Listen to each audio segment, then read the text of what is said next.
2500 का बीजेपी का वादा लगता है कि उसके गले की हड्डी बन गई है। दिल्ली की सड़कों पर आपको इस तरह के बैनर पोस्टर मिल जाएंगे जो बार बार सीएम रेखा गुप्ता को याद दिला रहे हैं कि आपको 2500 रुपए देने हैं, क्योंकि प्रधानमंत्री नरेंद्र मोदी ने इसका वादा किया था।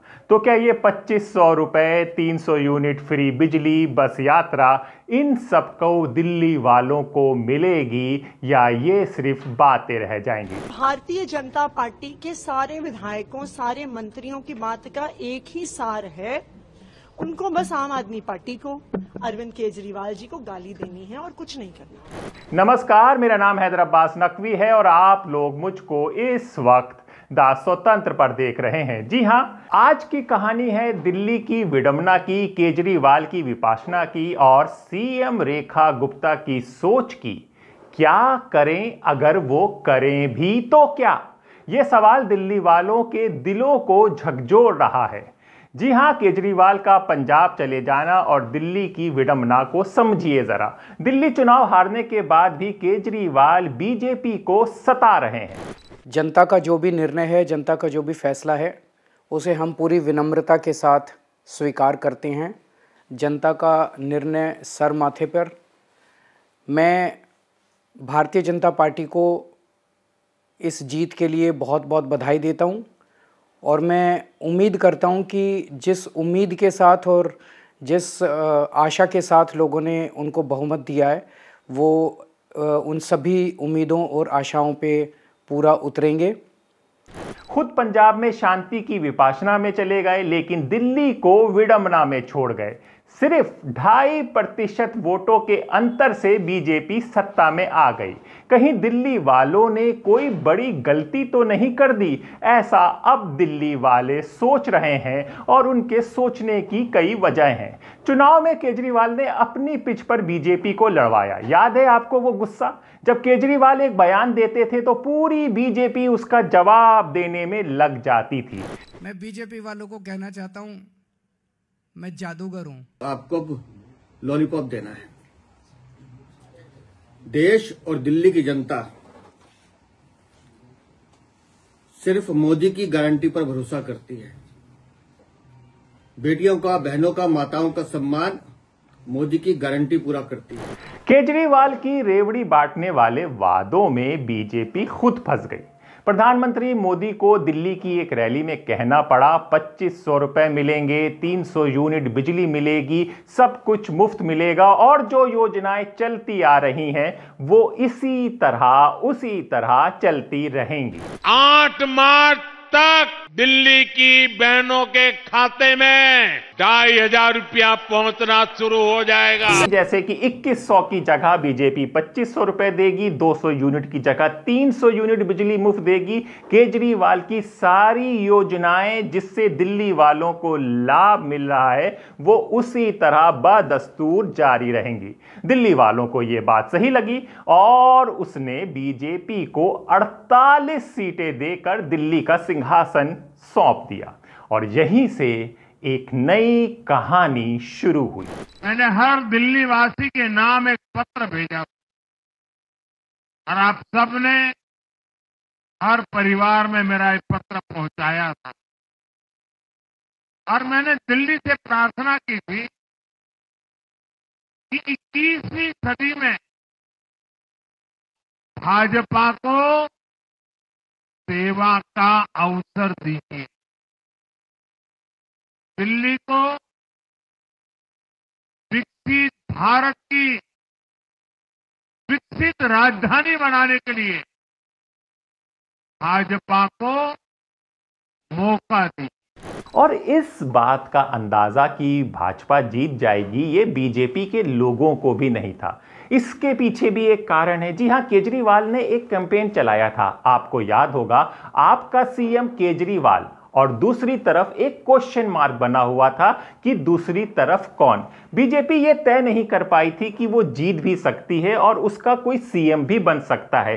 ये बात खुद रेखा गुप्ता को भी नहीं पता थी। और अपने प्रदेश के अध्यक्ष भाई वीरेंद्र सचदेवा जी को धन्यवाद करना चाहूंगी कि जो हमेशा कहते थे कि सरकार भी दिल्ली में अपनी बनेगी और मुख्यमंत्री भी कोई कार्यकर्ता बनेगा। जब वो ये ऐसे उंगली करके बोलते थे तो मुझे थोड़ी ना पता था कि मैं बनूंगी। तो आपने सुना, रेखा गुप्ता को भी नहीं पता था कि वो सीएम बनेंगी। अब दिल्ली वालों से पूछिए, अगर उन्हें पता होता कि रेखा गुप्ता सीएम बनेंगी तो क्या बीजेपी को 2.5% जो ज्यादा वोट मिले हैं वो मिलते? नहीं, बिल्कुल नहीं। और इसके पीछे एक कारण है। बीजेपी के कद्दावर नेता डॉक्टर हर्षवर्धन और किरण बेदी को सीएम चेहरा बताकर बीजेपी अपने हाथ जला चुकी थी।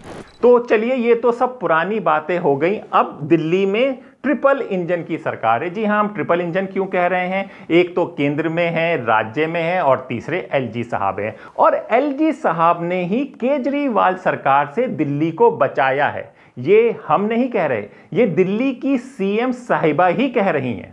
मैं माननीय एलजी महोदय को बधाई देती हूँ। जैसे केदारनाथ जी मंदिर पे जब बादल फटा था ना एलजी साहब, तो एक शिला थी, उस शिला ने उस मंदिर को बचाए रखा कि वो बादल, उस बादल का पानी मंदिर को बहा के ना ले जाए। ऐसे ही एक शिला का काम आपने उस सरकार के समय में किया कि इस दिल्ली के प्रांगण को, दिल्ली के मंदिर को आपने बचा के रखा। तो अब फिर जनता पूछ रही है, जब एलजी साहब इतनी मजबूती से खड़े थे तो फिर ये सारे घोटाले जो बीजेपी बता रही है वो एलजी साहब की नाक के नीचे कैसे हो गए? शराब से लेकर, स्कूल से लेकर, शीश महल तक, ये सब कैसे हो गया? मैं आपको ये कहना चाहती हूँ, चोर चोरी से जाए ऐसा हो नहीं सकता। ये चोरी की जो आदत है इनकी लगातार जिस तरीके से चल रही है, बच्चों के स्कूल के क्लासरूम में चोरी, सड़कें बनाने में चोरी, इलाज में चोरी, ठेकों में चोरी, शराब तक में चोरी, जितने भी काम है प्रदूषण में, यमुना सफाई में, सब में चोरी। चलिए, अब ये भी पता चल गया कि चलिए ये सारे घोटाले हो गए, तो लेकिन अब सीएम साहिबा ये अस्पतालों में जो जाकर वहां पर क्या चीजें ढूंढ रही हैं? मेरा राउंड शुरू हुआ है और मैं देख पा रही हूँ कि यहाँ पे ये पूरा गोदाम जो है, ये पूरा गोदाम जो है बुरी तरीके से भरा पड़ा है, जिसमें कि इनकी लिस्ट के हिसाब से 458 ऑक्सीजन कॉन्सेंट्रेटर्स यहाँ पड़े हुए हैं, वेंटिलेटर पड़े हैं 146, 36,000 पीपी किट यहाँ पर पड़ी हुई है और भी बहुत सारे मल्टी पैरा मॉनिटर्स पड़े हैं। इसके अलावा बाईपैप मशीन्स पड़ी हैं, बहुत सारी चीजें, मास्क पड़े हुए हैं, मैट्रेसेस हैं, बेडिंग्स हैं, ये सारी की सारी कोविड के समय से लेके अब तक पड़ी हुई है चीजें।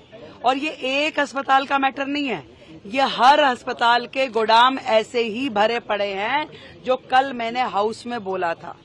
तो इसमें कुछ नया पता चला है जो एलजी साहब को नहीं पता था?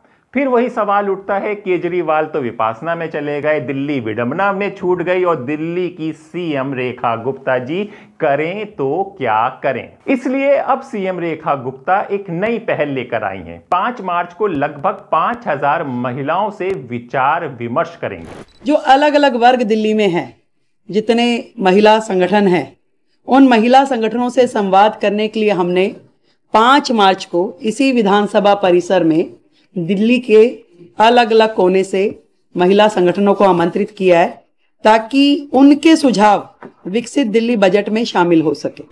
लेकिन क्या आपको लगता है कि इसमें कुछ होगा? क्योंकि इतने सारे लोगों के साथ कुछ घंटों में विचारों का आदान प्रदान सिर्फ बीजेपी ही कर सकती है और इन 5,000 महिलाओं के सामने भी बीजेपी वही माला जपेगी जो 5 दिनों से लगातार विधानसभा सत्र में जपा जा रहा है। जी, जैसे कि केजरीवाल सरकार ने कोई काम नहीं किया, केजरीवाल सरकार ने घोटाले किए। दरअसल अभी भी बीजेपी सरकार के पास बीजेपी पार्टी के दावे वादे को ठोस कार्यक्रम में तब्दील करने का कोई स्पष्ट रोड मैप नहीं है।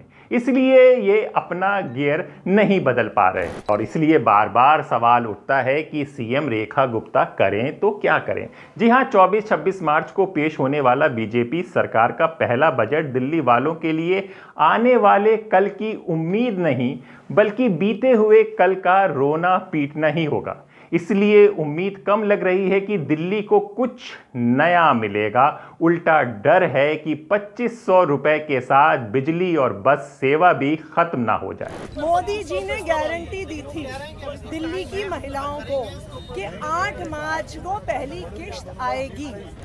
दिल्ली वालों की किस्मत में क्या है ये वक्त बताएगा, लेकिन खबरों की दुनिया में क्या होगा ये आपको स्वतंत्र समझाता रहेगा। तो अपने दोस्त हैदर अब्बास नकवी को इजाजत दीजिए, फिर होगी मुलाकात एक नए विचार के साथ। तब तक के लिए नमस्कार।